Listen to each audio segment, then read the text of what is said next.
사랑하는 구독자 여러분 반갑습니다. 여의도 넘어 TV의 닭간다 오늘 금요일 시간 시작하도록 하겠습니다. 반갑습니다. 저는 오늘 진행을 맡게 된 개그맨 김기욱이고요. 오늘 박수를 외치죠? 새삼스럽게. 좋아서. 그랬어요? 자, 오늘 함께 해줄 세 분 먼저 소개를 해드리도록 하겠습니다. 정치의 고수 그리고 정치의 저의 스승들 우리 임세은 전 청와대 부대변인 나오셨습니다. 반갑습니다. 네, 안녕하십니까. 장해찬 전 국민의힘 최고위원 나오셨고요. 안녕하세요. 이기인 개혁신당 사무총장님 나오셨습니다. 반갑습니다. 네, 안녕하세요. 야, 이기인 우리 사무총장님 요즘 어떻습니까? 바빠요. 그 이재명 그 대통령의 그 영상을 예전 영상을 올리고 나서의 그 후폭풍 같은 거 없습니까? 그랬어요? 네. 왜 그런 짓을 했어요? 방송이 너무 많이 들어옵니다. 아, 그렇구나. 방송이 많이 들어오고 그 뭐 다른 건 없습니까? 지금 뭐. 개혁신당 당무를 내팽개치고 네. 자기 방송 다니느라 당의 당직자들이 힘들어 죽겠다라고 엄청난 연락이 또 새도하고 있습니다. 그거 없는 이야기하면 안 됩니다. 내가 그거 없을까? 본인 섭외를 위해서 네. 방송을 틀은 거예요? 저렇게- 왜 그런 짓을 저렇게 하셨어요? 왜? 진짜인 줄 아는 사람도 있어. 그러니까 이게 뭐 100%는 아니지만 한 50대 50 농반 진반. 네. 아 근데 없는 얘기는 아예 없는 얘기는 아닌 것 같은데. 네. 아니에요. 다 실시간으로. 아 그래요? 틈새마다 다 항상 당사 들어가가지고 일 보고. 아, 그래요? 합니다. 아. 이렇게 말하면 뭔가 되게 구차해지잖아. 아니 뭐 육아도 하셔야 되고 애들 이제 분유값도 많이 들고 하니까. 그렇죠. 이게 저녁 때 퇴근하고 집에 가서 하는데 이렇게 당사 얘기하면 들어오면 일은 안 하고 라꾸라꾸해서 자다 간다고. 와. 저는 다 실시간 빨대들이 제가 엄청 많아요 개혁신당에. 야, 진짜 이렇게 사람이 어. 한순간에 골롱하네요. 아니 나는 궁금한 게 뭐냐면 그런 영상을 올리고 나면 따로 개인적으로 뭐 어디서 이렇게 음지에서 연락이 오는 건 아닌가? DM 하는 문자는 생각이 지금 들어요. 엄청 와요. 근데 그게 이제 지방의회 의원 할 때부터 워낙 습관이 돼 있어서 네. 그건 그냥 익숙한 일이고. 아 그래요. 네. 협박이나 이런 것들. 네. 그렇죠. 뭐 협박도 와요?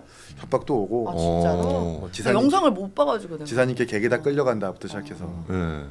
아니 이런 댓글도 봤어요. 갑자기 어느 밤중에 너희 집 문을 누군가 두드리면 그때 시작인 줄 알아라부터 시작해가지고 애기 사진 캡처해가지고 막 어머. 욕 댓글하는 아, 사람도 그건 있고. 진짜 이게 다 이제 소장님네 그 진영에서 아니야, 우리 진영 아닐 수 있어. 저쪽일 수 있어요.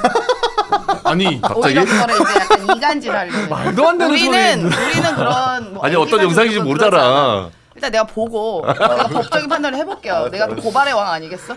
아 진짜 상상을 초월한다. 이재명 김현지가 시위에서 싸우는 영상을 공개했는데 우리가 협박을 한다고. 아니 이간질 시키려고 마치 우리 진영에서 막 하는 것처럼. 그런 거 잘하지 않아요? 원래? 아 대박이다 약간? 소장님 정말. 방송 잘해. 야, 상당해 우리 세연이 누나 좋아요 보기 좋습니다. 예. 네. 에너지 넘치는 모습. 도대체 누가 컷오프를 시킨 거야? 저렇게 열심히 하는 이런 진짜. 사람을 아니 다음번에 임세훈 컷오프 시키기만 해봐. 내가 이렇게 가만 있어 열심히 진짜. 하는 사람을. 진짜. 아니, 와, 난 아니 이해를 두 못하겠어. 분이 그래 버리면 내가 다음 컷오프 될 확률이 내가 높아. 가만 안 있을 거야 진짜. 나를 정선이라도- 옹호하지 말아줘. 정선이라도 좀 붙여주던가. 우리가 같이 민주당 당사 앞에서 피켓 시위할 거야. 세훈 공천하라. 나 지금 나를 컷오프를 진짜 조장하고 있어. 이 두 분은 나를 욕을 해줘야 돼요. 오히려. 진짜 열받네. 나를 욕을 해줘. 내가 속상하네 진짜. 아 좋다. 진짜 속상한 일이에요. 아우 참 속상한 모르겠네. 일이에요. 아 근데 오늘 세연이 누나 패션이 너무 영한데요? 네, 아 그거- 지금 이렇게 제가 들어오니까 바로 막 오토바이 타고 오셨냐 예. 이러는데 제가 원래는 예. 오늘 약간 신박하게 예. 우리 건희룩을 재해석해 보려고 했어요. 그 나시 원피스에 선글라스 끼고 이제 이렇게 해서 와서 들어오려고 했는데 네. 나시를 입기엔 너무 추워. 아, 춥지. 그 왕좌룩. 그 용상에 딱 앉는 그 룩 있잖아요. 예. 그걸 재현해 보려고 약간 내가 검은색 나시 원피스를 막 찾아봤어. 근데 있긴 있어 저 룩. 아 저렇게 저 룩. 입고 오려고 그랬어? 좀- 저 짝다리에 이제 선글라스에 저 슬리퍼 저 아. 룩을 제가 오늘 약간 이렇게 약간 그 근데 입어보려고 제가 했거든요. 우리 건희 언니 룩. 웃기네. 보시면 예. 다른 사람들도 다 슬리퍼 신고 있잖아요. 그러니까 저거는 이제 문화재 청에서 그치, 제공한 그 슬리퍼 슬리퍼지 맞아. 그 김건희 여사 혼자 슬리퍼를 신고 있는 게 아니다. 뭐 그거는 이제 보시면 다른 그치, 분들도 다 그치, 슬리퍼가 맞아요. 제공된 것 같아요. 아, 아니 저희 오해할 수 밑에 있겠다. 예. 경회로 밑에 슬리퍼 신고 들어가게 그 상자가 있어요. 상자가 있는데 이제 다른 분들은 양말을 신었는데 이제 내가 보니까 우리 건희 언니가 샌들이랑 이런 거 신고 오신 것 같아. 약간 굽 높은 샌들. 그러니까 이제 저렇게 슬리퍼 신으신 거. 아니 뭐 옷 멋있어요. 예. 예뻐 옷. 들어가 보셨나 봐요? 아니요, 저는 안 들어가 봤어요. 그거는 특별 관람 때 선착순으로 접수받아서만 갈 수 있습니다. 그거는 우리 김건희 여사님 정도만 그 허락 없이 들어가실 수 있다. 그래서 저 룩을 재해석해 보려고는 입으려는데 너무 추운 나는 거야. 다카이치 사나이 추운 룩인 거야. 줄 알았거든. 그 일본의 사나이 총리가 옛날에 폭주족이었잖아요. 맞아요. 폭주족. 이게 실제로 본인이 미소가 자서전에서 있고. 막 밝히고 그랬어요. 맞아요. 오토바이 되게 많이 타고. 그래서 그 일본 신임 총리 취임을 축하하는 그런 네. 좀 국제 정치에 깊은 의미가 있는 룩인 줄 알았는데 역시 누나한테 그런 걸 기대하면 안 되네요. 그렇지. 난 오토바이는 안 타고 우리 여사님처럼 카트를 타고 오려고 그랬지. 경복궁 돌아다니는 카트. 아, 그게 카트가 또 있어요? 카트를 2대나 탔다 그러잖아. 창덕궁에서 빌려서까지. 진짜 열심히 한다. 진짜 열심히. 진짜 디테일하게 많이 깐다. 반드시 공천되어야 할 대상이 진짜. 있다. 컷오프 시키기만 해봐 내가 다시 말하는데. 네, 진짜 내가 단식 투쟁이라도 해서 반드시 공천받게 한다 나 이거 내가. 뽀삐 뽀글 윤세호 소장님 진짜. 우리 장희찬 최고는 오늘 좀 뭐 요즘에 방송이 많아서 그런지 몰라도 오늘 일찍 나가야 된다고요. 아, 그 12시에 인터뷰가 하나 잡혀가지고 네. 그래서 약간 10분만 일찍 이석하는데 그 전에 밥값 다 하고 가겠습니다. 알겠습니다. 예, 괜찮습니다. 예. 뭐 11시 20분 정도에 우리 장희찬 최고는 컷오프를 할 거니까. 근데 이게 어차피 이 조합에서 제가 빠지면 예. 의미가 없으니까 그렇지. 그냥 11시 20분에 다 같이 심하게 하죠. 뭘 또 나 없이 10분을 더해. 그치, 우리 예찬 씨 없으면 재미없긴 해. 그렇지. 예, 알겠습니다. 이따 분위기 봐서 한번 진행을 하도록 하겠습니다. 자, 지금 여의도몰에서 정말 많은 상품들이 판매가 되고 있는데 지금 제 앞에 있는 상품 요 구운란입니다. 구운 계란을 저희가 주력으로 지금 또 판매를 하고 있는데 사실 요즘에 이제 운동 많이 하시죠. 다이어트도 많이 하시고 또 계란을 또 삶아 드시는 분들도 굉장히 많은데 구워서 드시는 것도 굉장히 또 맛있죠. 사실은 이제 계란을 구워서 먹으려면 굉장히 또 귀찮아요. 그렇다 보니까 많은 분들이 구워서 드시지를 못하는데 저희가 이 계란 한 판을 구워서 만든 이 계란 한 판을 여러분들에게 9,900원에 보내드립니다. 배송비 따로 받냐? 그렇지 않습니다. 예, 배송비 따로 받지 않고 9,900원에 구운 계란. 배송비 따로 받아요? 정정하겠습니다. 예. 배송비 따로 받습니다. 예. 근데 몇 개 사면은 배송비 이제 까지는 거 아니에요? 그럴 수 있죠. 여러 개 워낙 사면? 저렴하니까. 예. 네, 좀 남는 게 있어야 되니까. 그렇지. 그런 게 받아야지 뭐. 이게 48시간 동안 이제 저온에서 숙성하다 보니까 굉장히 맛이 달달합니다. 그러니까 이게 하나에 330원이 셈인 거예요. 그런 느낌이죠. 요즘 330원으로 할 수 있는 게 없어요. 진짜 물가가 너무 올라가지고. 330원이 뭐야? 1,000원으로도 먹을 거 없지. 예. 근데 이제 요거 3개만 딱 주머니에 갖고 다녀도 사실은 어디 뭐 바쁜 일정에 이렇게 살다 보면은 요거 계란이 든든할 때가 있습니다. 그러니까 지금 지구인님 댓글로 편의점에서는 아침에 2알에 2,400원 사 먹었다. 그렇지. 그러니까 편의점 진짜 그래. 아니 편의점 진짜 비싸. 그래. 그 비싸. 꽉에 들어 있는 거. 네. 너무 비싼데? 진짜 그래. 뭐 맞아. 이렇게 삶은 달걀도 그렇게 굉장히 비싸게 팔아요. 예. 그래서 근데 저희는 구운 란을 한 판을 드리는데 9,900원. 이게 사실 이제 배송료 무료까지 가면 이거 좀 사실 진짜 남는 거 너무 없죠. 수습. 제가 주부니까 계란 한 판 잘 사잖아요. 네. 7,000원 정도 해요. 이렇게 아니 20개 7,000원 정도 해요. 맞아요. 예. 근데 이제 30개만 싸네. 요거 계란이 굉장히 영해 보이죠. 예. 크기도 굉장히 적당하고. 예. 그리고 또 말씀드리는 순간 이긴 사무총장 식사를 시작했습니다. 먹방 저는 유튜버예요. 항상 여기 와서 네. 배부르게 갑니다. 늘 감사하게 생각하고 나 있습니다. 저 한번 이거 아이디어가 있었어요. 나중에 밥값을 내고 출연하세요. 술방 같은 거 하면 재밌을 것 같아요. 술방. 그러니까 네, 괜찮네. 술방 하면 재밌을 것 같아요. 예. 그래도 너무 포차. 뭐 만약에 뭐 술 뭐 PPL이나 뭐 이런 게 들어오면은 아니 그 한겨레 TV에서 공덕 포차 해가지고 술이랑 안주 먹으면서 방송을 하는데 진짜 그 먹어요. 안주를 밀키트로 팔더라고. 그게 그게 또 또 진짜 술을 먹거든요. 의미가 있더라고. 그러면 우리는 이제 운동하면서 약간 방송하는 것도 나쁘지 않을 것 같아요.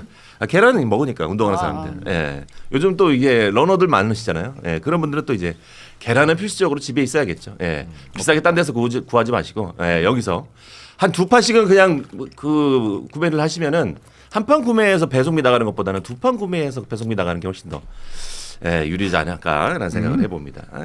어쨌든 인터넷 주문이 좀 힘드신 분들은 저희가 그 전화 주문도 가능하니까 전화번호 1551-5280 여기로 전화 주시면은 전화 상담 친절하게 해드릴 수 있고요.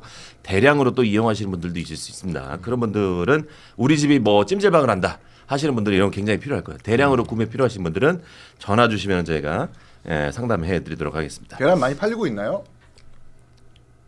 많이 팔리고 있답니다. 아니 이게 약간 청귤만큼은 아닌 것 같네. 이 제작진의 반응이. 청귤은 청자만 나와도 사람들이 입가에 미소가 빵긋빵긋하면서 막 그랬었는데 좀 분발이 필요하네요. 아주 망하라고 고사를 치는. 아니 그 현실을 딱 보고 그러니까 더 열심히 팔아야겠다. 더 많이 제가 너무 사셔라. 갑자기 문득 질문을 드리는 바람에. 네. 샤인머스켓이 많이 팔렸을 것 같아요. 네. 근데 귤 많이 청귤도 많이 팔렸어요. 팔렸고. 네. 근데 계란도 조생감귤. 만만치 않죠? 예, 거봐 바로 이렇게 대답이 오죠. 목소리에 네. 힘이 없잖아. 여러분 좀 많이 사주세요. 특히 개혁신당 지지자분들. 그렇지. 예. 이기인이 라꾸라꾸에서 안 자고 멀쩡한 침대에서 잘 수 있도록 여러분이 많이 팔아주십시오. 아니 멸콩 TV에서 좀 홍보 좀 해줘요. 계란을? 우리가? 개혁신당 좀 여거 채널 좀. 계란 좀 써달라고 좀 해줘요 좀. 너무 아낀다. 아끼다 막- 똥돼요 정말. 막 들이미는 것도 너무 웃겨요. 네. 좋습니다. 자 그렇다면 오늘부터 이제 오늘 본격적으로 까볼 정치해부쇼 시작하도록 하겠습니다. 이상경 국토부 차관이 집값 내리면 집 사라고 해라고 해서 논란이 확산되는 와중에 어제 민주당 복귀한 의원이 또 15억 정도는 서민 아파트 내가 봤을 때 여기서 서민 기준에 해당되는 사람 김기욱 개그맨님밖에 없어. 아니에요. 그렇지. 우린 다 서민도 못 돼. 아니라니까. 다 불가촉 천민들이야. 왜 소리야. 내가 아니라고 생각하는 거죠? 그렇지. 서민이에요? 아니, 당신도 아니잖아. 나 15억 안 돼. 시가. 내가 그래요? 사는 집. 한 채가 아닌 걸로 알고 있는데. 진짜? 아니야. 다 주택자요? 아니야. 등기를 3개나 쳤다고 그때. 그거는 이제 바꿔 갈아탄 거지. 그래요? 세 채가 있는 게 아니라. 와, 3번을 갈아탄 거예요, 그러면? 3번을 갈아탄 거예요? 네네. 와. 그럼 이게 치고 빠지고 해서 이렇게 갭 투자입니까? 먹고 이렇게 빠진 거예요. 그게 아니라 네. 대출 없이 산 거 아니야? 완전 이 경기도 외곽에 오래된 30년 된 그 아파트에서 시작을 했다가 신축으로 갔다가 서울로 한번 넘어온 거죠. 그렇게 3번이에요. 그래서 지금 그 자가는 서울에 있어요? 네, 근데 15억이 안 돼요. 그러니까 서울에 있잖아요. 어제 김재섭 의원도 말 잘했던데 강북구에 있는 아파트 중에 많이 올랐지만 또 15억 아닌 아파트들도 많거든요. 되게 많아요. 그러니까 그걸 무자비하게 규제로 다 묶어놓고 15억 정도는 이하는 서민이니까라고 하니까 이게 두 번 죽이는 게 15억 위에 사는 분들도 그분들이 15억 아파트 산다고 막 대단한 부자거나 이런 생각을 잘 안 하거든요. 그렇지. 그리고 운 좋게 청약 받았다가 얼레벌레 문재인이 부동산 올리고 막 이재명이 부동산 올려서 15억 된 분들은 나 부자 아닌데 세금 왜 이렇게 많이 내야 되고 규제 왜 이래? 네, 억울하지. 15억 언더이거나 10 없는 분들은 야 너네가 봤을 때 우린 서민도 아니면 뭐냐? 그러니까 양쪽을 다 지금 열받게 하는 복귀한 의원님께서. 맞아. 그건 좀 힘 빠지는 서민들한테는 굉장히 힘 빠지는 발언이었어요. 민주당의 우리 세연이 누나 어떻게 된 겁니까? 내 집 마련의 꿈을 안고 열심히 생활하는 국민 여러분들께서 실망하셨다면 대단히 죄송하다고 말씀드립니다.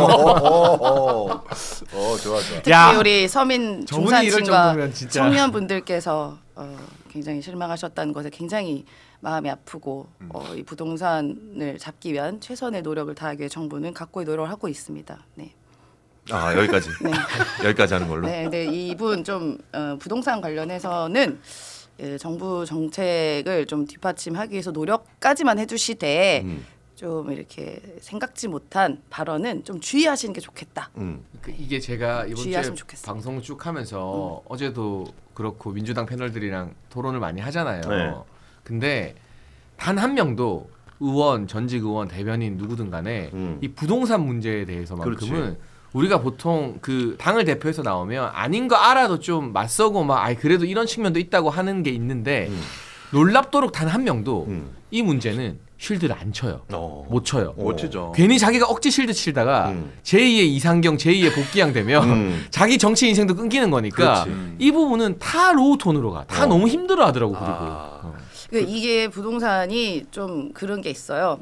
정책이라는 게 뭐 이렇게 뭐 어렵고 뭐 여러 가지 고려해야 될 것이 많고 특히 부동산은 우리나라 같은 경우 특히 서울 부동산 같은 경우는 뭐 여러 가지가 있지만 이게 집이 없으신 분들 사려는 분들 집이 있는 분들 다주택자 분들이 다 어떤 정책이 나와도 만족하지를 않으시더라고요. 그럼요. 네. 뭐 모두가 그래서 굉장히 어려운 지점인 걸 충분히 헤아리고 있고 대신에 이렇게 좀 섣부른 발언 같은 거는 굉장히 주의를 하셔야 된다. 왜냐하면 지금 아물지 않은 정책이기 때문에 예를 들어서 뭐 부족한 점 있으면 채우고 해야 되는데 그 과정에서 뭐 이렇게 예를 들어서 그 말씀한 이상경 차관이라던가 이런 분들이 섣부른 발언은 굉장히 부적절하고 조심하셔야 된다. 그렇게 근데 말씀드립니다. 국민들도 정부와 나라가 하는 부동산 대책에 대해서 가급적 따라줄 마음도 분명히 있을 거예요. 그렇잖아요. 그럼요. 워낙 천정부지 모르고 그냥 올라가는 집값이 심각하다라는 건 누구나 다 알고 있으니까. 근데 문제는 솔선수범을 하지 않는다라는 거죠. 국민들이 대출 받아서 그 집을 사는 그 욕망을 본인들도 그렇게 똑같이 했으면서 본인들의 욕망은 정당한 욕망이고 국민들의 욕망을 좀 뭐라 그럴까요? 탐욕으로 본다라고 할까요? 대출 받는 것도 문제예요. 또 갭 투자 받는 것도 문제예요. 정작 그 차관도 그렇고 정부 각종 관료들이 갭 투자 받고 대출 많이 받아가지고 집 사잖아요. 그러니까 이게 아무리 좋은 대책이어도 정책 위반자가 솔선수범하지 않거나 본인도 그렇게 잘못을 먼저 저지르면 당연히 공감 못 받는 대책으로 평가받을 수밖에 없는 거지. 그렇지. 네. 예. 그러니까 사실은 이제 민주당에서 지금 뭐 부동산 규제를 한다 그러면은 사실 또 불안한 게 뭐냐면 규제를 하면 할수록 집값이 더 오를까봐. 예, 그게 더 불안해요. 그리고 또 문재인 정부 때 우리 임세현 소장이 우리 또 일하셨으니까 그때 분위기를 또 잘 알 것 아닙니까. 그래서 저는 임세현 소장님이야말로 지금 정부의 이 부동산 대책과 규제에 대해서 가장 크게 분노하는 사람 중에 한 명일 거다. 그러니까 너무 죄송스러운 일인데 사실 이렇게 정부가 집값 올라라 아니면 떨어져라 이렇게 하지는 않죠. 다 제대로 된 정부면 그런 정책을 어느 뭐 여야를 막론하고 할 텐데 사실 뭐 저도 제가 문재인 정부에서 있었기 때문에 조금 더 안타깝고 죄송한 마음은 뭐냐면 정책을 그때 계속 내면 낼수록 양치기 소년이 되는 거예요. 뭐 그런 지점이 약간 있었고 그랬던 트라우마들이 아직도 좀 우리 시민분들께 남아 있는 것 같더라고요. 그래서 어떻게 보면은 이렇게 정책을 내면 사실 그 정책이 들여다보면은 본질은 그게 아닌데 어떻게 이렇게 정책 내면 오히려 집값 오르는 시그널인가 이렇게 판단하는 시장의 분위기가 사실 있습니다. 네, 그게 조금 안타까운 지점이고 그 부분까지도 좀 고려해서 조금 더 예민하고 면밀하게 좀 노력을 하지 않을까 그렇게 싶습니다. 임세현 누나는 이제 민주당에서 지금 이 규제를 계속 함으로 인해서 부동산의 집값을 좀 안정화시킬 수 있다라고 믿고 계시는 건가요?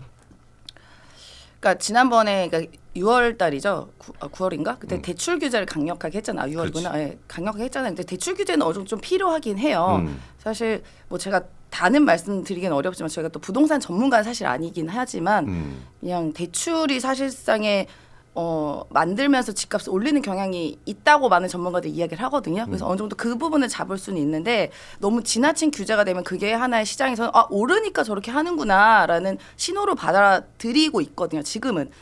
그래서 좀 어려운 문제이긴 합니다. 그래서 오히려 지금 좀 정책을 계속 내는 게 맞냐라는 것도 있고 그렇지만 지금 내는 게 무작정 틀렸다, 뭐 사다리 걷어차기다라고 그냥 비방은 할 건 아니라 시장의 흐름을 잘 보는 정부의 노력도 조금 봐주셨으면 좋겠다.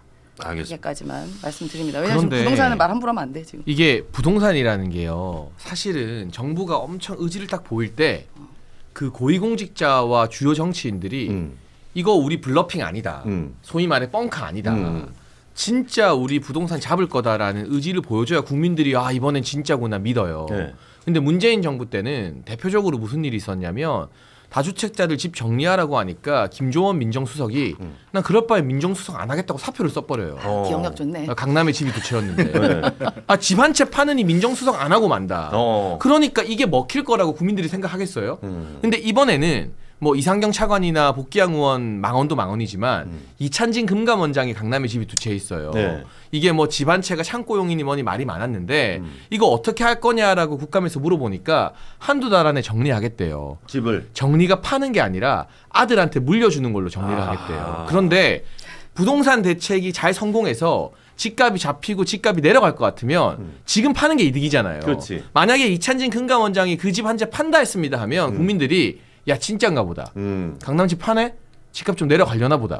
근데 그게 아니라 아들한테 가족들이. 주는 거는 증여세를 엄청 물어야 돼요. 그렇지. 그거 상속이 아니고 그렇지. 이 살아있는 관계에서 아들한테 주려면 직계니까 5천만 원 빼고 증여세 내면 그 증여세만 몇 억일 거예요. 그 몇 억의 증여세 손실을 감수하면서도 강남 집은 남한테 못 주고 아들한테 주는구나. 집값이 잘도 내려가겠다. 그러니까 이게 정부의 정책과 주요 그 정치인들 공직자들의 행동이 다르니까 국민들이 신뢰를 못하고 신뢰를 못하면 이 어려움만 넘기고 갖고 있어 보자. 급매물이 안 나오는 거예요. 그렇지. 그리고 그게 그냥 임대로 주면 전세가 아니라 월세로 또 가게 되면 월세값이 또 오르게 되고. 그리고 예찬 씨 밥값 하겠다더니 열심히 하시네 진짜. 그러니까 이 부동산 문제는 그러니까 아마 사실은 민주당 정치인들 대다수는 이 부동산 규제나 고가주택 이런 거랑 상관없는 그분들도 선량한 그냥 중산층 분들이거든요. 근데 이런 일부 사람들이 너무 튀잖아. 이 김병기 원내대표도 본인은 착한 갭 투자, 민주 갭 투자고 남이 하면 내란 갭 투자고 뭐 송파에 장미 아파트 갖고 있으면서 그래놓고 자기는 지역구 의원이 지역구에 아파트 사는 게 오히려 안 된대. 문제래. 왜? 자기가 지역구 부동산 정책 관여하니까. 이게 무슨 말이야 빵구야 이게. 지역구 의원이 지역구에 집 사고 살아야지. 그리고 이상경 차관. 돈이 모자라서 전세 갭 투자했다는데 알고 보니까 28억. 부부가 예금 신고된 게 20억이 넘어요. 현금을 20억 갖고 있다는 건 어마어마한 부자인 거거든요. 그렇지. 근데 갭 투자했잖아요. 어떻게 예금이 그렇게 많지? 아 그러니까. 그리고 이찬진 흥가원장 강남 두 채 안 팔고 정리한다는 게 아들 물려주고 이게 말이 되냐고요. 그러니까 누구 하나는 이재명 정부에서 이런 정책 냈으니까 앞으로 집값이 떨어질 거니까 내 집을 팔겠습니다라고 솔선수범이 한 명이라도 있어야 되는데 그 한 명이 없어요. 그 한 명이. 아니 그 예찬 씨가 기억력이 좋은 게 김조원 옛날에 민정수석 기억하시는 게 대단하네. 근데 그때 제가 청와대 같이 있었거든요. 그래서 그러니까 직 대신 집을 택했다고 해서 안에서도 비판이 엄청 많았어요. 그래서 역시 이분 이름값 한다고 얘기했거든요. 왜? 조원이잖아 이름이. 조원이 왜? 돈. 그래서 그럼 2억 원은 뭐야? 2억 원 지금 금융위원장인데. 근데 그 두채 보유하고 있죠. 부 대변인 잘 아시겠지만 김조원 민정수석이 그분은 아주 부적절합니다. 근데 사적으로 문재인 대통령이랑 진짜 친한 사이예요. 그게 부부끼리 모임하고 막 같이 놀러 다니고 할 정도의 사이라서 민정수석이 된 건데 내가 문통이랑 친하건 말건 민정수석이건 말건 나는 강남에 집 못 팔겠다. 근데 그게 그때는 이제 대표적인 포스트가 노영민 비서실장, 김조원 민정수석 두 명이었다면 지금은 또 뭐 김병기, 이상경, 뭐 이찬진 뭐 이런 사람들이 줄줄이 다 나오니까 김용범 다 그렇지. 너무 많아. 권혁기도 서초에 지금 뭐 10몇억 대출 받아서 집 샀고 지역구는 의정부인데. 저희가 다시 이상경 차관 얘기하면 그러니까 이상경 차관이 가지고 있는 그 집이 판교의 푸르지오 그랑블이라고 해서 판교 현대백화점 바로 옆에 있고 경부고속도로가 한 300m 거리에 있고 뒤로는 분당선 서현역 1년 만에 6억 뛰었어요. 그 옆으로는 신분당선 25분 만에 갈 수 있는 강남역. 이상경 차관이 그러니까 정말 그 대장주 중에 대장주거든요. 그러니까 정말 이 아파트를 투자하려는 개념을 가진 사람들한테는 그 푸르지오 그랑블은 대장주예요. 가장 원업이구나. 네, 원업이에요. 이 아파트를 그때 당시 시세가 33억이었는데 전세 14억 끼고 샀고 근데 최근에 6억이 올라가지고 시세가 지금 40억이 됐다는 거예요. 결과적으로 자기 자본 한 18억 정도로만 40억짜리 아파트를 산 거거든요. 근데 알고 보니까 예금 보유 현황을 보니 29억을 가지고 있었던 거고. 이런 사람이 지금 부동산 대책의 지금 설계자예요. 야. 이 이재명 정부의 부동산 대책이 국민들에게 공감이 갈 수나 있겠냐고요. 그러니까 좋아요. 오케이. 사과도 했어요. 사과를 했으면 행동이 뒤따라야지. 부동산 대책에 대해서 사과를 한다거나 아니면 뭐 번복을 한다거나 아니면 본인이 보유하고 있는 부동산을 처분한다거나 근데 그렇지 않잖아요. 나를 되돌아보겠다. 부동산 집값 안정을 위해서 최선을 다하겠다. 이 말도 되게 공허한데 근데 왜 차관이 사과를 해? 장관이 사과를 하든지.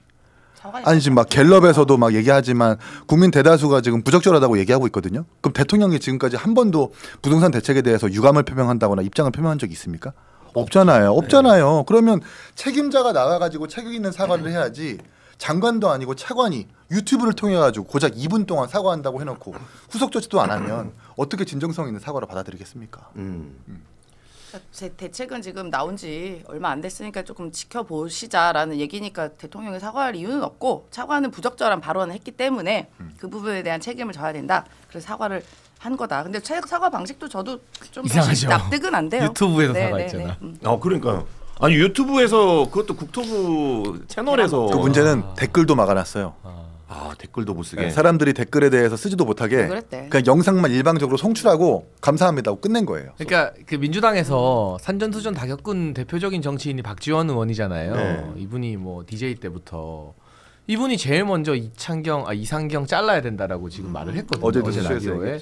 그러니까 사과로는 가름이 안 되는 거예요. 그리고 그 사과가 전혀 진정성이 안 느껴지는 이 A4 용지 한 문장도 한 바닥도 안 되는 사과고 결국 또 기승전 아내 탓인가?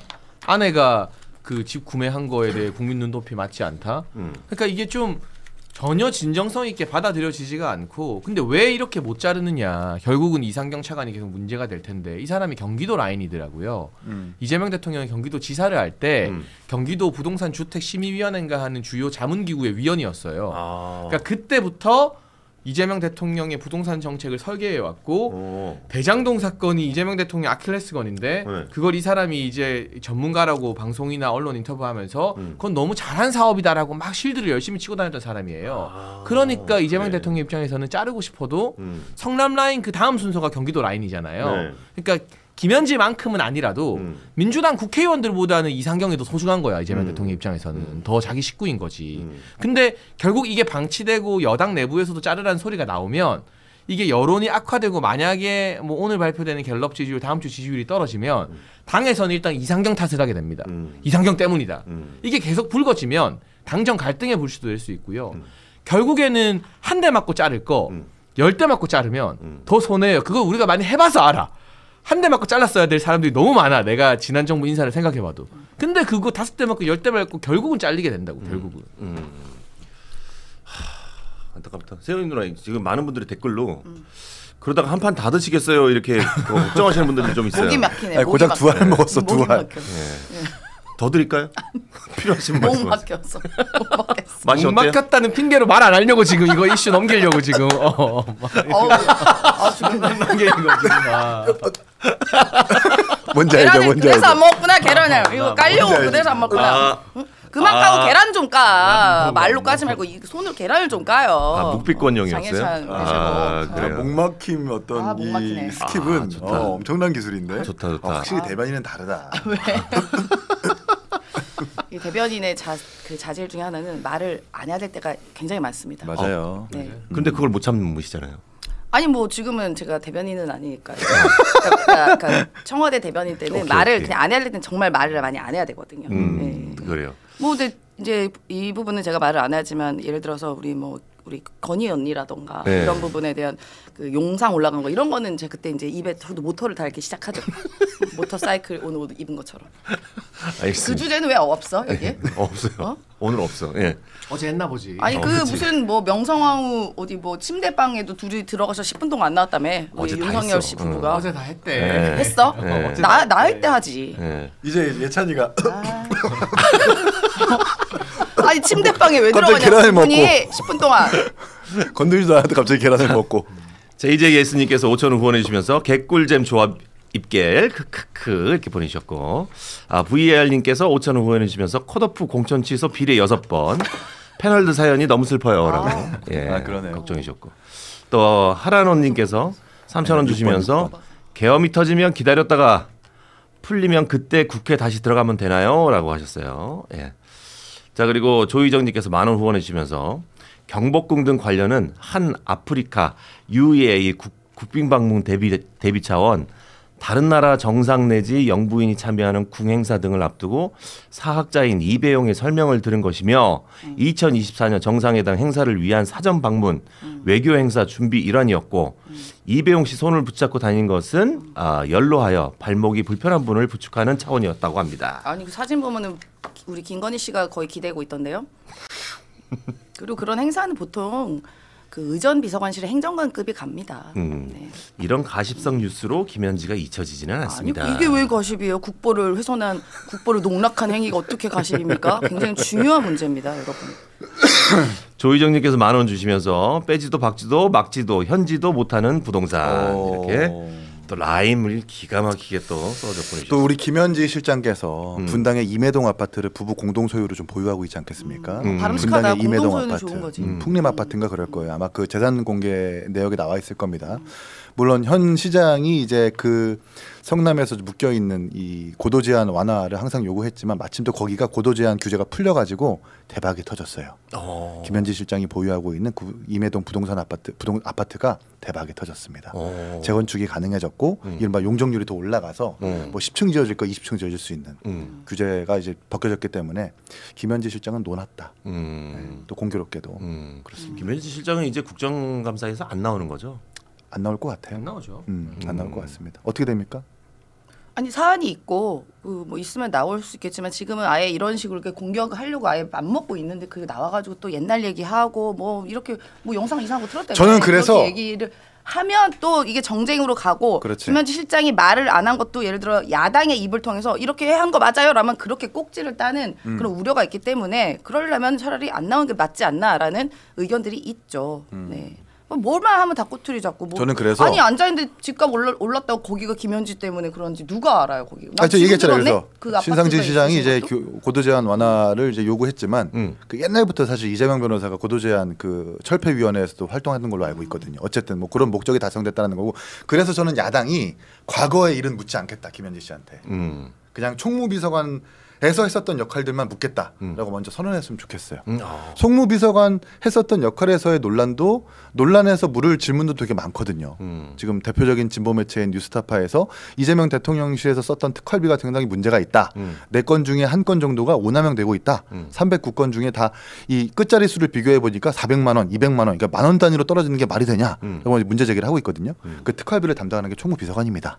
총무비서관한테 아니 도청 때 시청 때 사실 업무 추진비로 되게 문제가 많았는데 자 그건 얘기 안 물을게요. 왜 총무비서관한테 특활비 이렇게 썼습니까? 라고 당연히 묻고 대답을 해야 되는 거거든요. 뿐만 아니라 우상호 정무수석도 그렇고 정권 초기에 이제 체계가 안 잡혔을 때 김현지 총무비서관이 수백 명의 행정관들 인사 다 했다라고 직접 증언했어요. 인터뷰했어요. 근데 그건 제가 볼 땐 권한의 테두리를 벗어나는 월권 행위거든요. 도대체 총무비서관이 수백 명의 행정관 인사들을 왜 합니까? 이걸 당연히 국감에서 국회의원들이 국민들을 대신해서 물을 수 있는 거거든요. 그리고 지금 출석 논란 같은 경우에는 야당이 만든 게 아닙니다. 여당이 나온다고 100% 장담한다고 했다가 스스로 번복해가지고 논란을 스스로 키운 꼴이에요. 이걸 결자 해제해야 된다는 뭐 주장을 하고 싶은 거죠. 아, 그러니까 여기서 그 당시 총무비서관의 얘기를 한번 해보면요. 뭐 저도 청와대 근무했을 때 보면 이게 아마 이 업무가 아마 바뀌진 않았을 건데 총무비서관이 이 안에 있는 내부 살림살이를 하면서 동시에 맞아요. 그 내부에 있는 인사들을 관리를 해요. 이 사람이 야, 얘 임명해, 얘 임명해가 아니라 추천이 들어오면 그 사람들을 확인하고 인사 절차를 진행하는 일을 총무비서관이 하는 건데 그걸 김현지가 다 했다라고 하는 건 이거는 좀 이렇게 말의 맥락을 조금 어긋나게 발언을 한 거라고 그렇게 보고요. 우상호 수석이. 아니면 인사는 사실 내부 인사는 총무비서관이 관할이라니까. 근데 예를 들어 김현지 비서관이 당시에 야, 쟤 좋으니까 데리고 와봐. 쟤 이거 해봐. 이게 아니라 인사 추천이 올라와서 인사 절차가 임명 과정을 총무비서관이 관리를 한다는 그 의미로 이야기를 한 거라고 저는 생각하거든요. 근데 이 총무비서관의 역할은 어느 정권이든 청와대에서 과거 청와대에서도 그 역할은 했다. 그렇게 말씀을 드리고 그리고 말씀하신 것처럼 예를 들어서 그 예산과 관련해서 조금 어긋남이 있으면 야당도 내가 그러면 진짜 그 부분만 질문을 할게요라고 하면은 가서 할 수 있는데 지금 보면 또 봐봐요. 그러겠냐고요. 지금 가가지고 뭐 별의별 얘기 다 나오는 걸로 그 말을 예를 들어 김현지 실장 말이 아니더라도 야당의 입을 통해서 그렇게 기사화를 하려는 의도가 명백히 보이지 않겠습니까? 근데 저는 김현지 실장은 뭐 안 나오는 거 예전부터 제가 전망을 했었는데 예언을 했죠. 지금 그 드럼통에 실종된 우상호 정무수석이 어디서 뭐 하고 있는지 너무 궁금합니다. 드럼통은 왜 나와? 드럼통이 왜? 드럼통 우리 나경원 의원이 드럼통 우상호 정무수석이 김현지 100% 나온다고 했다가 그랬어요? 아마 이 대통령실 내부에서 엄청 깨지고 원래 방송 활발히 나오던 분이 지금 거의 실종 상태거든요. 어디 드럼통에 종적을 감췄어요 지금. 그러니까 이게 정무수석으로서 사실 영이 땅에 떨어진 거예요. 용산 대통령실 정무수석이 직접 100% 나온다 했는데 100%는 무슨 네가 뭔데 우리 현지를 걔 지금 한 방 먹은 거잖아요. 네. 그리고 방송에서 인터뷰에서 종적을 감춰버렸어요. 그래서 지금 일단 이분의 생존을 빨리 확인해야 되고 건강하게 잘 계신지 전화 한번 해보세요. 네, 진짜 이분 너무 걱정돼 죽겠어요. 우상호 정무수석. 그런 몰라요? 아니 윤석열 정권에서는 그런 일이 흔했나 보죠. 누구 말하면은 막 뒤에 가서 예를 들면 혼내고 방송 못하게 하고 막 뭐 막고 이랬는데 그게 아니라 지금 국정감사 기간이니까 최대한 대통령실에서는 조용히 자중하고 있는 거예요. 다 모든 사람들이. 원래 국정감사 기간 때는 원래도 이제 원래 당시 청와대도 이제 나가서 언론 인터뷰 같은 거 웬만하면 지양하거든요. 근데 이재명 대통령은 우리 국민께 다 뭐 말씀드리고 설명드리고 언론 활동 활발히 해라라고 이렇게 이야기를 하신 것 같아요. 그래서 그렇게 인터뷰를 하다가 국정감사라는 어떻게 보면 국회의 시간이기 때문에 대통령실에서는 굳이 이렇게 그걸 협조를 해야지 뭐 우리 누가 나서서 인터뷰하면 또 그 시선이 일로 쏠리면 안 되니까 자중하고 있는 시간이다. 근데 정쟁을 걱정해서 아니 잘 살아 계셔 걱정하지 마세요. 정쟁을 걱정해서 출석을 안 하는 게 맞다라는 논리는 좀 그런 게 민주당이 뭐 지금까지 사실 지금에서야 김건희 여사의 다양한 뭐 의혹들이 지금 진실로 드러나고 있지만 그때 당시 뭐 김건희 씨 줄리다 뭐다 해가지고 각종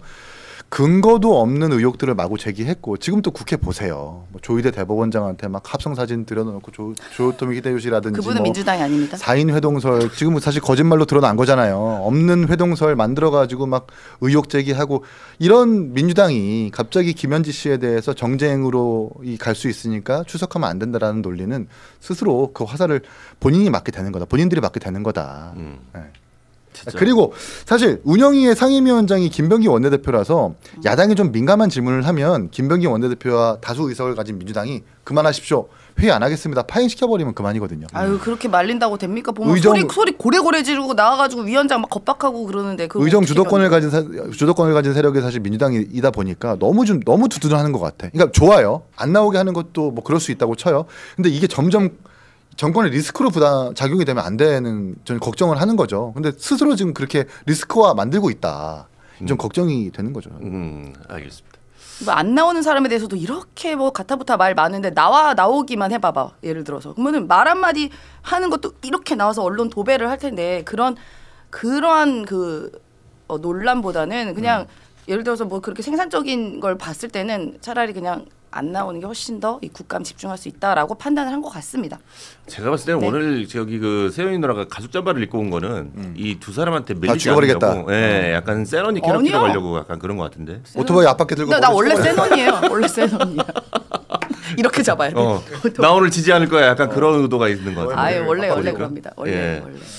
자, 그 이재명 대통령의 지지율이 지금 2% 포인트가 오른 56%인데 부동산 정책이 적절했다가 이제 37%고 부적절하다 44%입니다. 지금.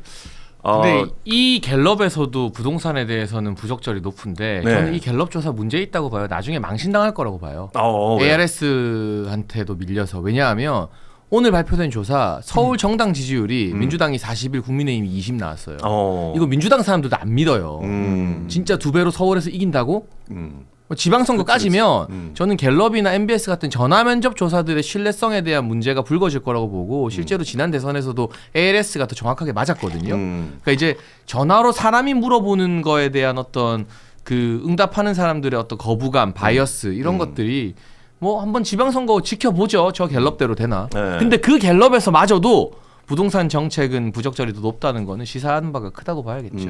그리고 제가 세부 지표를 지금 잠깐 방송하면서 봤는데 호남에서만 적절히 높았고요. 호남을 제외한 모든 지역, 서울, 경기, 인천, 충청, 강원 모든 지역에서는 부동산 정책 부적절히 좀 더 높았습니다. 그래요. 자, 우리 그 예산 씨 가기 전에 빨리 오세훈 좀 가시죠. 여론조사 이야기하고 있는데 왜? 명태균, 오세훈 이거 좀 의견 좀 들어보고 싶어서 그래요. 가신다고 하니까. 그러니까 여론조사 분석은 그렇습니다. 야 이게 그러니까 나도 이게 지금 오세훈, 명태균으로 넘어가야 되는데. 넘어가요 빨리. 지금 우리 제작진이 또 이제 전환길로 가자. 전환길이요? 거기 뭐가 있는데? 전환길 이재명. 전환길이도. 전환길이 이재명 비자금 1조 원 있다. 근데 이분 말을 실어줘야 돼요. 근데 언론에서 이분이 뭔데? 전환길 씨가 뭔데? 아니 뭐 당원이에요? 전환길? 지금 당원인가? 모르는데요, 저는. 약간 그거죠. 이 사람이 뭔데 이게 대단하다고 뭘 실어줘요? 리버스 안민석. 뭐 박근혜 전 뭐야? 대통령이 뭐 다른 나라에서 수천억에 무슨 뭐 수백억의 뭐 비자금을 조성했다고 했다가 검증도 안 돼가지고 망신당하지 않았습니까? 물론 뭐 당원은 아니지만 그 정도의 근거 없는 루머, 의혹 제기하는 사람으로 우리가 여겨야 되는 것 같아요. 근데 뭐 정치적으로 다룰 거면 사실은 명태균, 오세훈 이슈가 그나마 의미라도 있지. 어제 국감이었고 또. 근데 뭐 그러면 이거 하죠. 나는 이 전환길 씨의 말을 솔직히 이분이 예를 들어서 뭐 장해찬 최고 같은 건 전 최고위원이라는 직함이라도 있고 뭐 한데 이 사람 뭔데요? 그냥 소위 말해 그냥 옛날에 역사 강사였던 그냥 소위 말해 지금 극우 유튜버 윤어겐 중에 한 명 아니에요, 그냥? 근데 다루는 게 약간 민주당 패널들한테는 유리하지 않아요? 아니 뭐 저는 좋은데 사실 이 사람한테 너무 목소리를 실어주고 그래 관심 가져주면 이 사람이 약간 관심종자 같은 느낌 들거든요. 김어준은? 누구? 김어준 씨는 언론인이고 언론인. 언론인이잖아요. 사실 영향력 이 전환길 있는 씨도 언론인이고. 프레스를 받은 언론인이긴 하거든요. 언론인이에요, 이 사람? 온라인 언론 매체를 창간했어요. 아 그래요? 사실 그 직위는 대단하시네. 똑같습니다. 직위는 어떻게 생각하십니까? 직위, 아니 저는 전혀 동의하지 않습니다. 어. 이 사람과. 근데 그 법적으로는 임원주 씨는. 제가 뭐 두둔하고 하는 게 아니라 그냥 법적으로는 그 온라인 매체 등록하고 요건 갖추면은 그 자격증이 나오잖아요. 네, 그 등록되는 그거는 똑같은 걸로 알고 있어요. 법적으로는 동일하지만 그간의 뭐 발언이나 행위나 이런 것들 보면 전혀 동일하지가 않죠. 김어준 씨. 아니 전환기 씨가 왜 이래? 저희 그 아니 뭐 말도 안 되는 비교를 해. 세연이 누나가 너무 원하는 명태균 오세훈 시장 얘기를 한번 해볼게요. 예. 울겠던데 우리 오세훈 시장님 어제 행안위 서울시 국감에서 이 명태균 씨가 증인으로 출석을 했는데 오세훈 시장과 명태균 씨가 이 한 프레임이 나오는 장면을 보고 저는 이 장면 자체가 굉장히 긴장감이 있었거든요. 예. 와, 과연 누가 거짓말을 하고 있는지. 뭐 시종일관 명 씨는 소리를 지르고 있고 오 시장은 또 침묵으로 답변을 했습니다. 예. 어제 행안위 서울시 국감 세 분은 또 어떻게 보셨는지요? 예. 우리 세연이랑 하고 싶은 얘기 다 하세요. 아니요. 저는 그렇지 않고 사실 명태균 씨도 여러 혐의들을 받고 있어서 이제 어떻게 언제 피의자로 전환될지도 모르는 분이긴 합니다만 어제로만 봤을 때는 보면은 누가 거짓말을 하는가가 명확히 알 수가 있었습니다. 누가 거짓말하는 겁니까? 저는 오세훈 시장이 그냥 아예 침묵으로 일관하고 뭐 특검 그러니까 검찰 조사 때 말하겠습니다. 계속 이렇게 말을 하거든요. 네. 그러니까 뭔가 명태균 씨는 굉장히 디테일하게 몇 시 그때 상황 그러면서 뭐 울었다 뭐 이런 얘기 막 하더라고요. 그런 태도로만 봤을 때는 오세훈 시장이 상당히 당혹스러워하고 저 명태균 씨가 좀 입을 좀 그만 열었으면 좋겠는데. 라는 생각을 갖고 있다는 느낌을 지울 수가 없었다. 그렇게 생각이 들었어요. 근데 저는 어제 국감 조금 보고요. 네.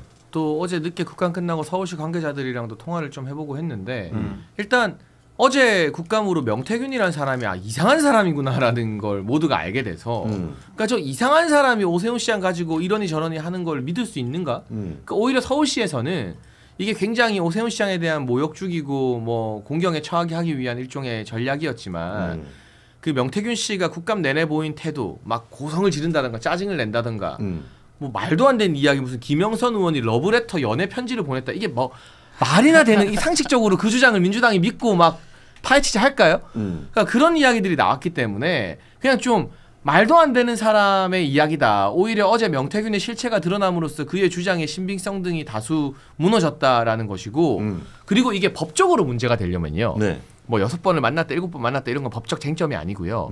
김한정이라고 하는 사람이 있어요. 기업가. 이 사람이 이제 오세훈 시장의 후원인이 아니냐라는 뭐 의혹이 불거졌는데 김한정이라는 사람이 오세훈 시장 관련 여론조사비를 명태균에게 대납했다가 법적인 고리거든요. 네.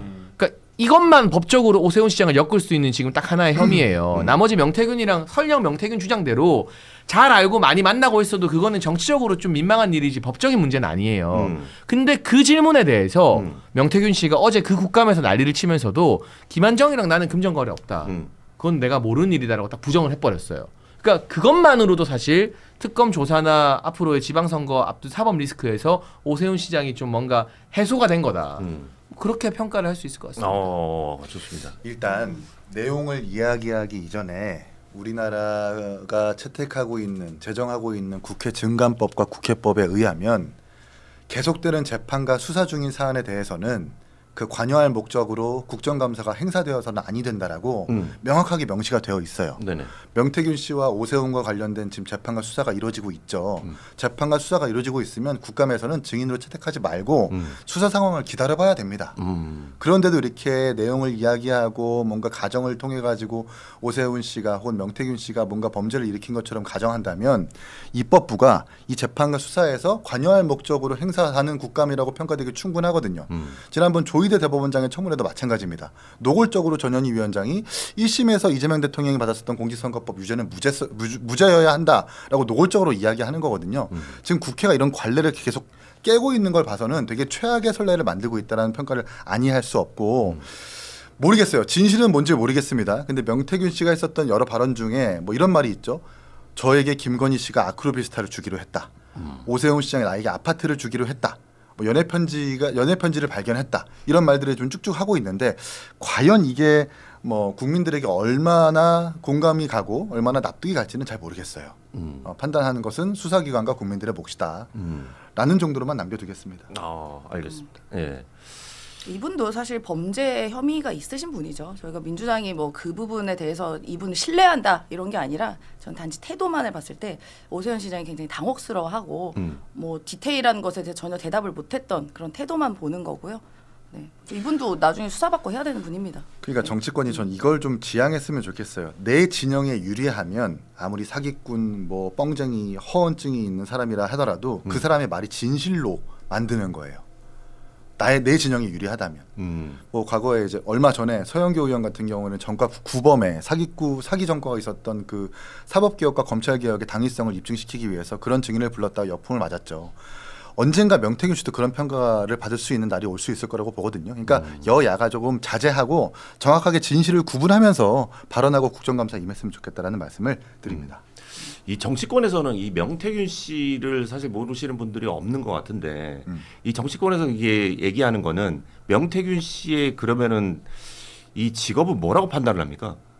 정치 브로커라고 그렇게 불리워져요. 정치권 네. 내에서는. 근데 그런 사람이 많아요? 많죠. 아 그래요? 근데 명태균 씨가 약간 독보적인 분이었지. 네, 많은 분들이 사실상 진짜로 조언을 구하기도 하고 실제로도 윤석열 당시 그 당선인과 김건희 씨가 수시로 그 통화했던 내용도 나왔잖아요. 계속 뭐 부탁하니까 또 카톡도 나왔고 뭐 저는 김건희 씨가 우리 명 선생님만이 제가 의지할 수 있어요. 뭐 이렇게 얘기하는 것들도 보면 이분이 그 방면에서 좀 뛰어나지 않았나라고 평가하죠.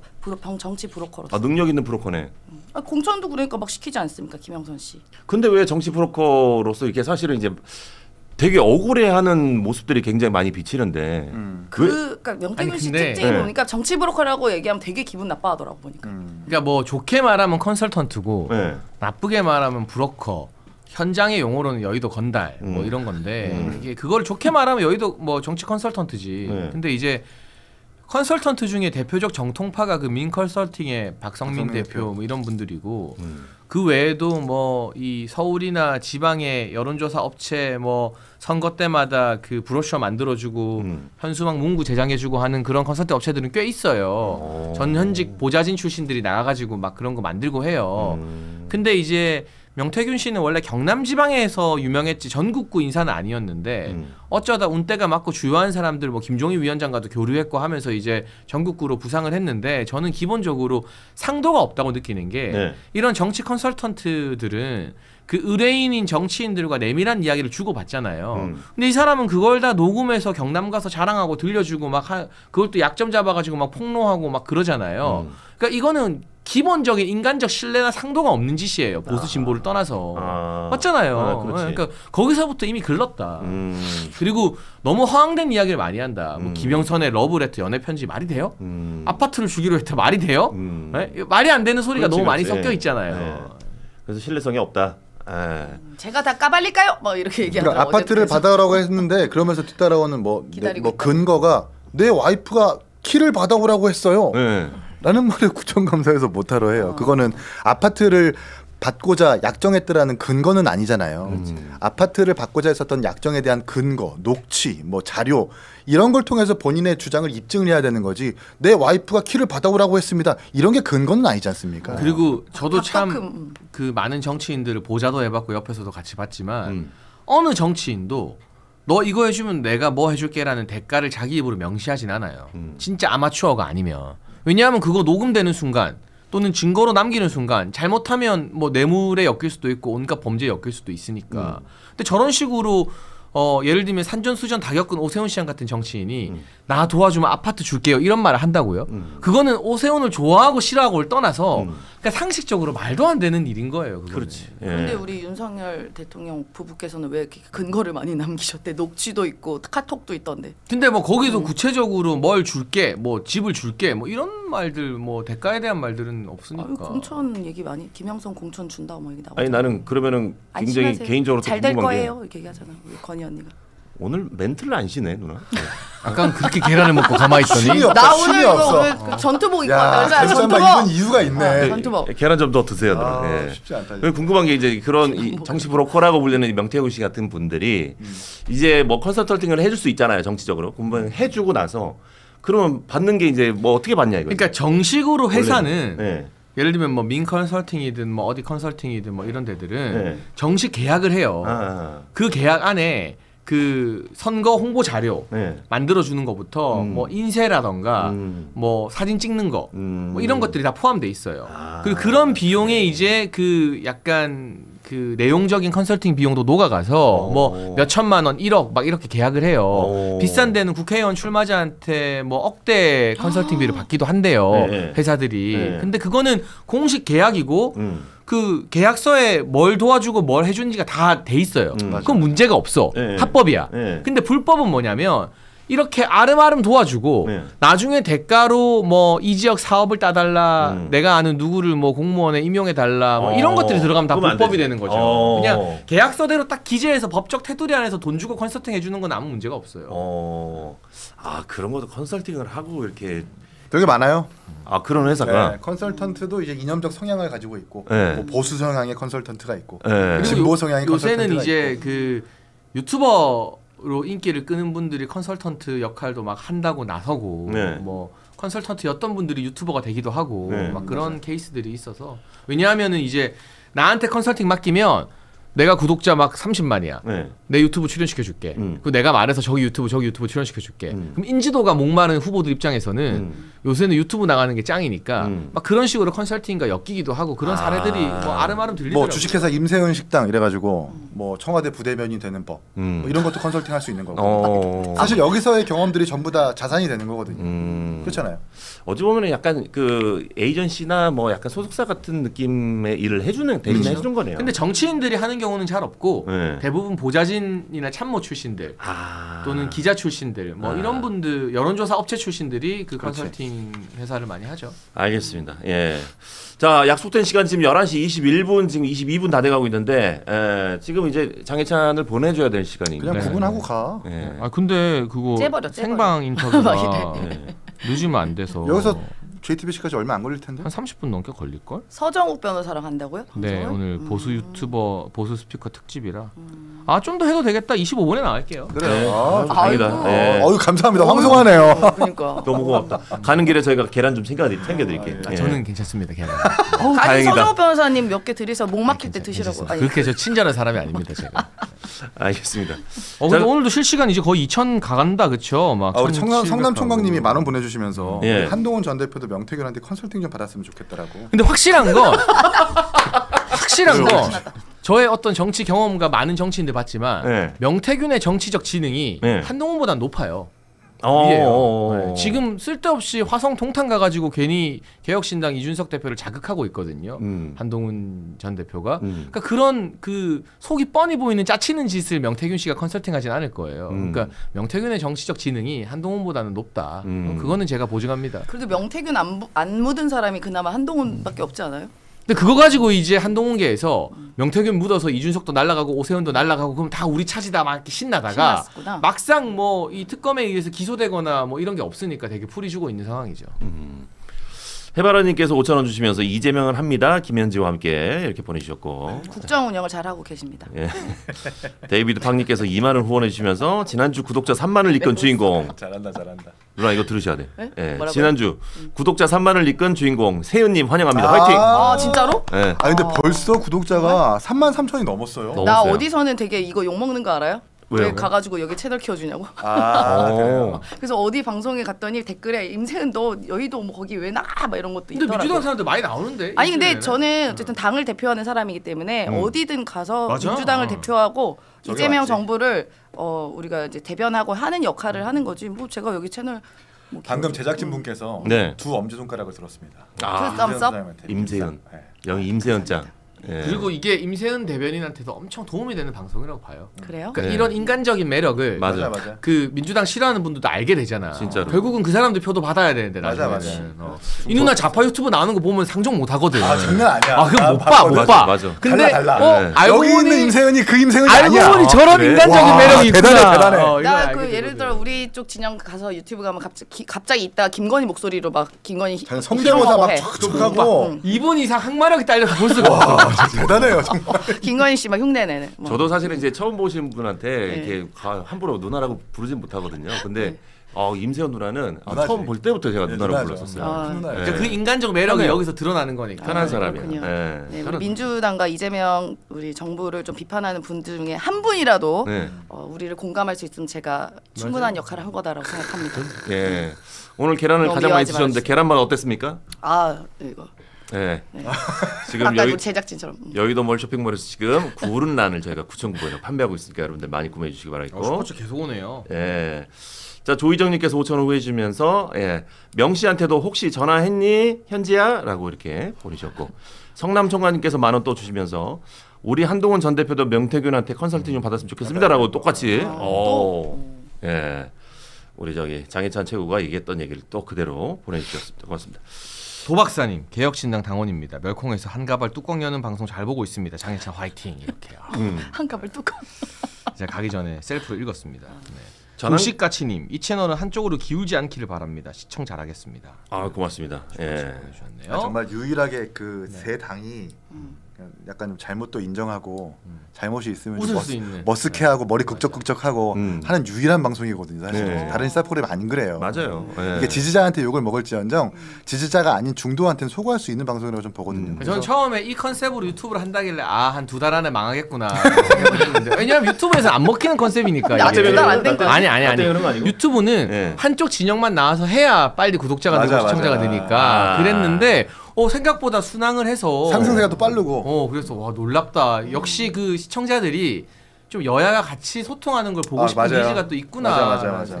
맞아요. 예. 그리고 약간 좀 또래기보다는 내가 조금 많죠. 그러니까 비슷한 또래지 그 세대들이 뭐야. 나와서 하니까 아이. 보면은 어디 보면은 이분은 나이가 한참 많고 이쪽 그러니까 한쪽은 또 좀 상대적으로 세대가 나이 차이가 다른 좀 분들이 있으면, 네. 있으니까 조금 대화가 물론 그게 좀 나이 때문에 갈리는 건 아닌데 그 조금 우리가 생각하는 세대가 좀 다른 것들 있잖아. 용어라던가 이런 것들이 그게 조금 차이가 날 때가 그러니까 있더라고. 누나는 나이대에 비해서 말이 빨라요.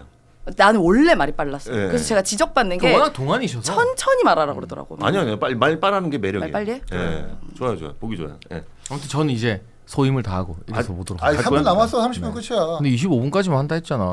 뭐 늦으면 안 돼. 알았어. 자기 일 있을 때는 불이 나게 11시에도 일어나면서 진짜. 아니 근데 항상 장해찬 최고가 맨날 먼저 일어나지. 지난번 피검사 받는다고 먼저 가고. 피검사 결과 나왔어요? 먼저 간 게 아니라 누나 피검사. 11시 30분이 넘어서 끝내자 한 거예요. 그러고 보니까 피검사 결과 피검사. 나왔어. 아니 피검사 아직 어떻게 났습니까? 결과를 못 봤습니다. 한 2주 됐잖아요, 그죠? 근데 그 병원에 가야 되는데 아직 바빠서 못 문제 가서. 있는 거 아니에요? 검사 결과 안 나오는 거 보니까. 왜 이렇게 바쁜 거야? 아니, 겸사겸사 나왔는데 제가 병원을 안 가서 네. 문제 있기를 바라는 약간 그런 눈치 같은데. 문제 있으면 안 되지. 절대 안 그렇지. 오늘도 당사 라꾸라꾸해서 그만 주무시고요. 네. 저는 이만 퇴청하겠습니다. 알겠습니다. 예, 감사합니다. 우리 장희찬님 보내드리겠습니다. 오늘 고생하셨습니다. 네. 고맙습니다. 파이팅 하십시오. 예. 자, 그러면은 이렇게 파장분이 만들어가지고 씨. 계란이나 먹고 이렇게 잡담이나 할까? 가요. 그러면 저희도 좀 댓글 좀 읽어드리고 예. RJH님께서 임세현님 매력 만점 여기서 알았어요 이렇게 정말요? 보내주시면서 고맙습니다. 또 거금 주셨고 디렉터 오님께서도 3만 원 후원해 주셨습니다. 고맙습니다. 네, VR님께서 2,000원 후원해 주시면서 계엄 싫어요, 계란은 좋아요. 네. 좋아. 좋은데. 예. 센스가 있습니다. 염 싫어요. 두 판 구매해서 받았어요라고 하셨습니다. 고맙습니다. 예. 구매까지. 근데 기본 구운 계란이라 깨질 일은 없긴 하겠다.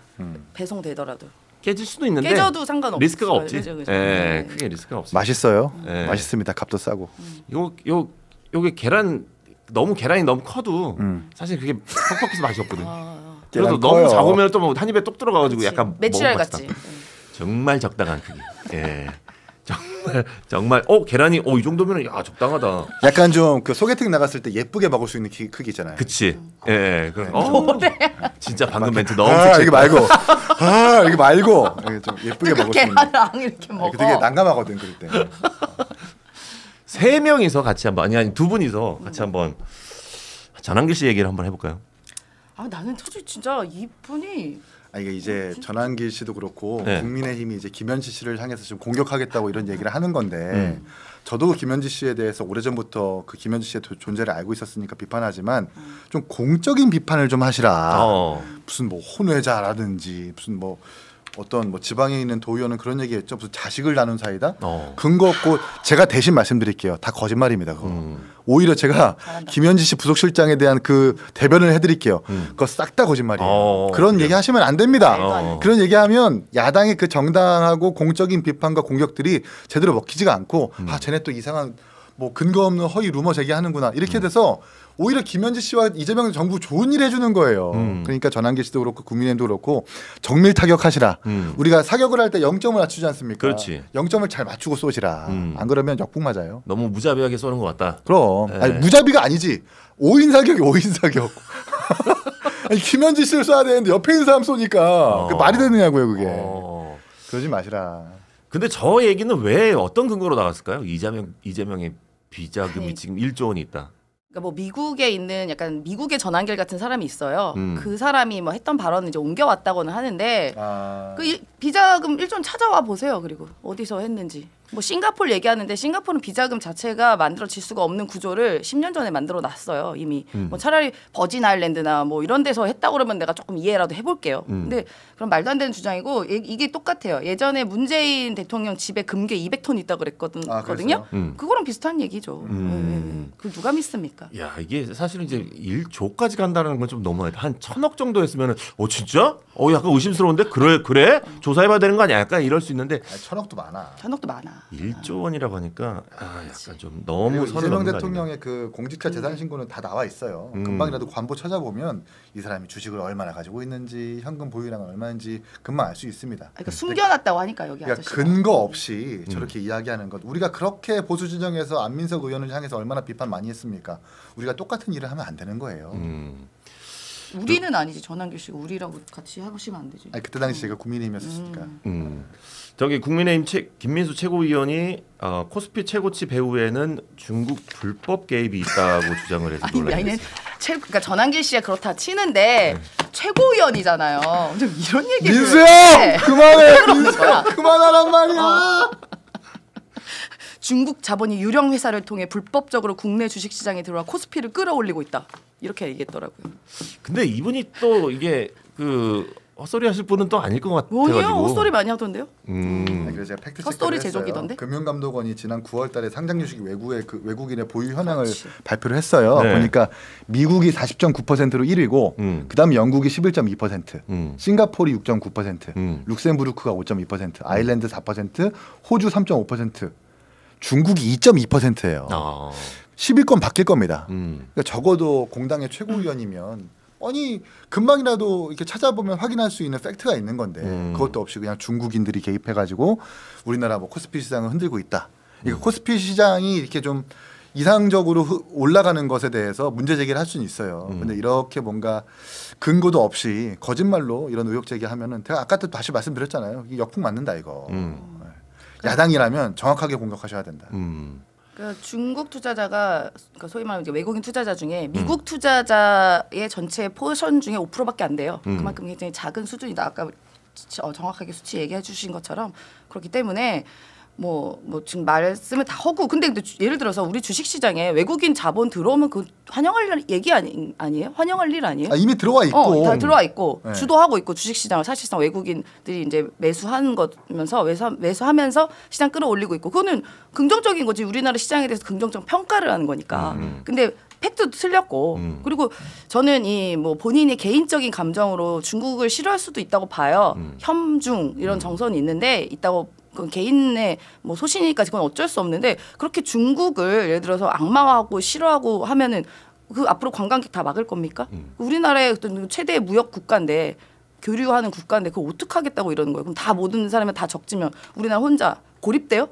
우리나라 수출 주도 국가인데 어쩌겠는지 모르겠어요. 저는 공당의 최고위원이면 발언을 좀 조심하셔야 되는 겁니다. 아무리 자기가 중국 싫어한다 한들 최고위원이면 뭐 중국이 다 나쁜 사람이 뭐 하면은 교류 안 할 거냐고요. 네.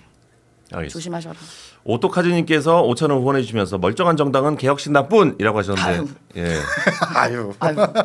요 발언 어떻게 생각하십니까, 세민이는? 개인적 소신에 대해서 제가 왈가불가하지 않겠습니다. 새 정당 사실 유구한 이거 저희는 뭐 얼마 안 됐지만 두 큰 정당은 유구한 역사와 전통을 가진 정당 아니에요. 그러니까 그 정당 자체를 비판할 수는 없어요. 근데 그 정당에서 활동하는 일부 구성원들이 그 정당의 유구한 역사와 전통을 훼손할 만한 주장과 의혹을 제기하기 때문에 욕을 먹는 거지 전체를 싸잡아서 비난할 수는 없다. 라고들 많이들 공감하시지 않을까요? 말 잘한다. 참 이긴 말 잘해. 말 잘해. 진짜 참 굉장히 합리적인 것처럼 말 잘해. 참 섹시해. 처럼?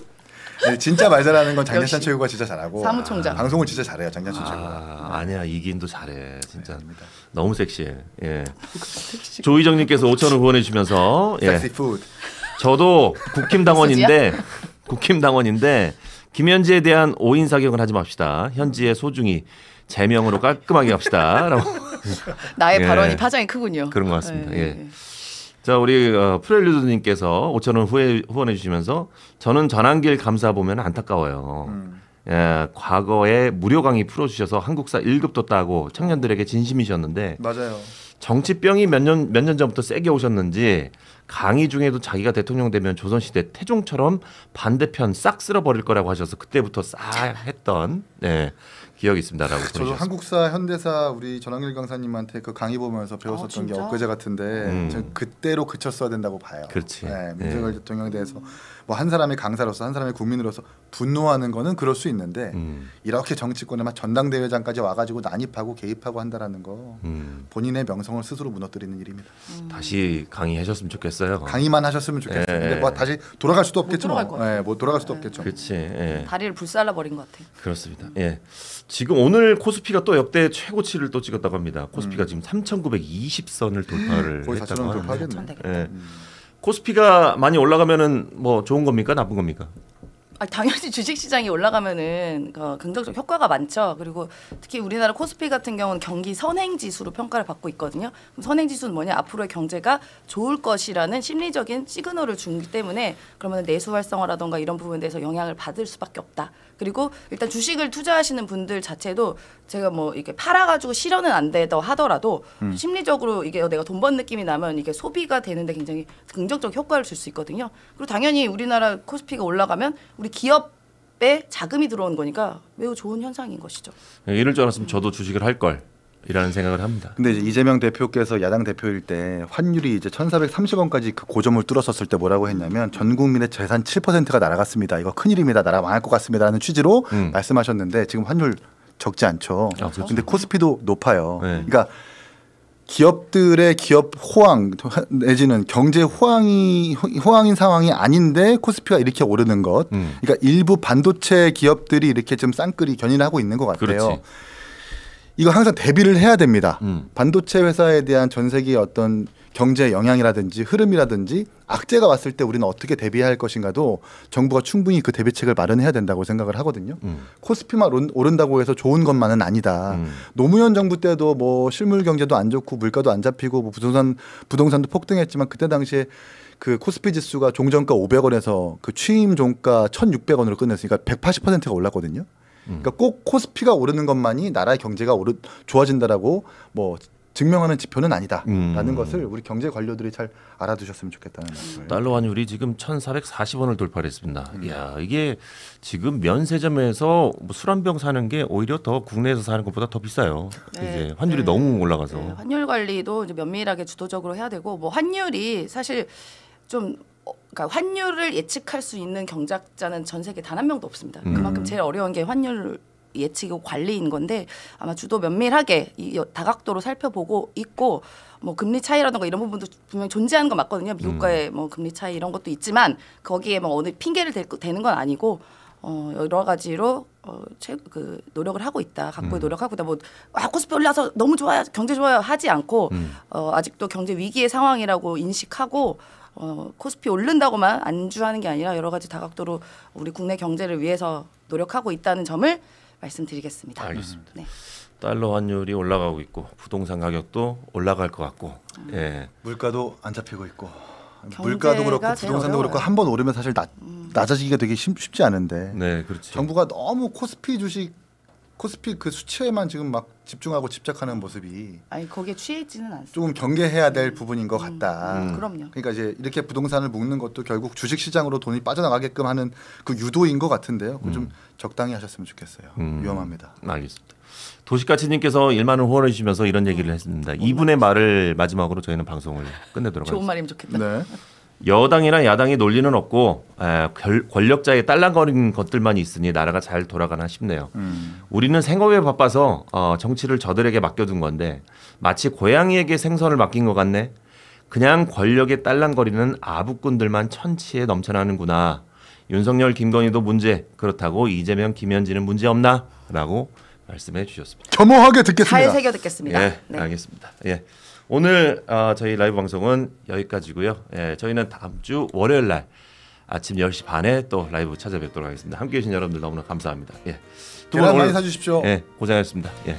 계란은 역시 여의도몰에서 꼭 구운 날을 여러분들 9,900원에 구입하시길 바라겠습니다. 많은 판매 기대하도록 하겠습니다. 고맙습니다. 좋은 주말 되십시오. 고맙습니다.